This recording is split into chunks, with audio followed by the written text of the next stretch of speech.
బాహుబలి తర్వాత ప్రభాస్ క్రేజ్ స్థాయి ఏ రేంజ్లో పెరిగాయో మళ్ళీ స్పెషల్గా చెప్పాల్సిన పని లేదు.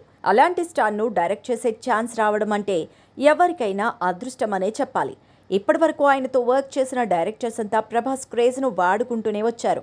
కానీ ప్రస్తుతం ప్రభాస్తో ది రాజా సాబ్ సినిమా చేస్తున్న మారుతి మాత్రం ఎందుకో ట్రెక్ను మిస్ అవుతున్నాడని అనిపిస్తోంది. ఈ మూవీ మొదలై ఇప్పటికే చాలా కాలమైనప్పటికీ రాజాసాబ్ ఎక్కడా పెద్దగా వార్తల్లో కనిపించట్లేదు. మరోవైపు ప్రభాస్ హను కాంబోలో వస్తున్న ఫౌజీ గురించి సందీప్ రెడ్డి వంగాతో చేయనున్న స్పిరిట్ సినిమాలు మాత్రం ఏదో రకంగా వార్తల్లో నిలుస్తూనే ఉన్నాయి. అలా అని మారుతిని తక్కువ అంచనా వేయడానికి లేదు. ఆడియన్స్ను థియేటర్స్కు ఎలా రప్పించాలి అనేది మారుతికి బాగా తెలుసు. రూరల్ ఆడియన్స్ను టార్గెట్ చేసి సినిమాపై ఉన్నట్టుండి హైప్ పెంచేయడంలో మారుతి మంచి దిట్ట. అలా అని మారుతి సైలెంట్గా ఉంటే పనవదు. సినిమా ప్రమోషన్సే మెయిన్ అయిన ఈ రోజుల్లో ఎలాగైనా రాజాసాబ్ని నిరంతరం వార్తల్లో నిలపాల్సిన బాధ్యత డైరెక్టర్గా మారుతిపై ఉంది.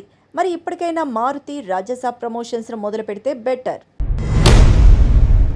టాలీవుడ్ యంగ్ టాలెంటెడ్ నవీన్ పోలిశెట్టికి ఎన్ని ఆఫర్స్ వస్తున్నా తాను మాత్రం ఎంతో ఆచితూచి సినిమాల్ని ఎంపిక చేసుకుంటూ ఉంటాడు. 2019 నుంచి ఇప్పటి వరకు నవీన్ నుంచి కేవలం 3 సినిమాలు మాత్రమే వచ్చాయి. అయితే ఆ 3 సినిమాలు కూడా బ్లాక్ బస్టర్సే. ప్రస్తుతం నవీన్ చేతిలో అనగనగా ఒక రాజు సినిమా మాత్రమే ఉంది. ఇదిలా ఉంటే రీసెంట్గా లెజెండరీ డైరెక్టర్ మణిరత్నం నవీన్కు ఓ స్టోరీ లైన్ చెప్పాడని ఫిలిం నగర్ వర్గాల్లో గట్టిగానే టాక్ వినిపిస్తోంది. పొనియన్ సెల్వన్, థగ్ లైఫ్ సినిమాల తర్వాత మణిరత్నం ఓ రొమాంటిక్ లవ్ స్టోరీని తక్కువ బడ్జెట్లో చేయాలని అనుకుంటున్నారట. ముందు ఈ లవ్ స్టోరీని కొత్త నటీనటులతో తీస్తానని టాక్ వచ్చింది. కానీ ఇప్పుడు స్టార్ కాస్టింగ్ అయితేనే బెటర్ అని నవీన్ను అప్రోచ్ అయినట్టు తెలుస్తోంది. ఇందులో నిజమెంతన్నది తెలియదు. కానీ మణిరత్నంతో సినిమా ఒప్పుకునే రేస్ ఇప్పుడు నవీన్ చేస్తారా అనేది అసలు ప్రశ్న. ఎందుకంటే మణిరత్నం ఒక్కప్పటిలాగా ఫామ్లో లేరు. టాలీవుడ్ హీరోలతో ఆయన చేసిన సినిమా ఒకటి మాత్రమే, అది కూడా 3 దశాబ్దాలు దాటిపోయింది. మరి వీటన్నిటినీ ఆలోచించుకొని నవీన్ ఎలాంటి నిర్ణయం తీసుకుంటాడు అనేది వేచి చూడాలి.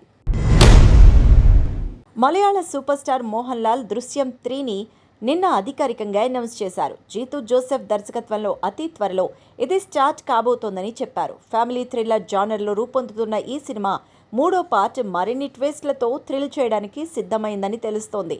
అయితే దృశ్యం సినిమాను బాలీవుడ్లో అజయ్ దేవగన్, టాలీవుడ్లో వెంకటేష్ రీమేక్ చేసిన విషయం తెలిసిందే. మరిప్పుడు దృశ్యం 3 విషయంలో వెంకీ లేట్ చేయకుండా మలయాళ వెర్షన్ పూర్తవగానే రీమేక్ చేస్తారా లేదా అనేది ఆసక్తికరంగా మారింది. దీనికి కారణమూ లేకపోలేదు. సంక్రాంతికి వస్తున్నంతో భారీ బ్లాక్ బస్టర్ అందుకున్న వెంకీ తన తర్వాతి సినిమాల ఎంపిక విషయంలో మరిన్ని జాగ్రత్తలు తీసుకుంటున్నారు. ఆల్రెడీ ఇప్పటికే 2 డైరెక్టర్స్ వెంకీకి కథలు చెప్పినప్పటికీ వాటిని హోల్డ్లో పెట్టారట. ఇలాంటి టైంలో వెంకీ దృశ్యం 3 రిజల్ట్ చూడకుండా ఆ సినిమాను రీమేక్ చేస్తాడా అనేది సందేహమే. అయితే దృశ్యం 2ను డైరెక్ట్ చేసింది జీతూనే కాబట్టి వెంకీ ఆ నమ్మకంతో ఈ సినిమాకు ఛాన్స్ ఇచ్చే అవకాశం ఉంది. అయితే దృశ్యం 3పై మంచి హైప్ ఉన్న నేపథ్యంలో ఈ సినిమాను ఒకేసారి మలయాళంతో పాటు తెలుగులో కూడా తెరకెక్కించాలని ప్రేక్షకులు కోరుకుంటున్నారు. మరి ఈ విషయంలో వెంకీ ఎలాంటి నిర్ణయం తీసుకుంటాడో చూడాలి.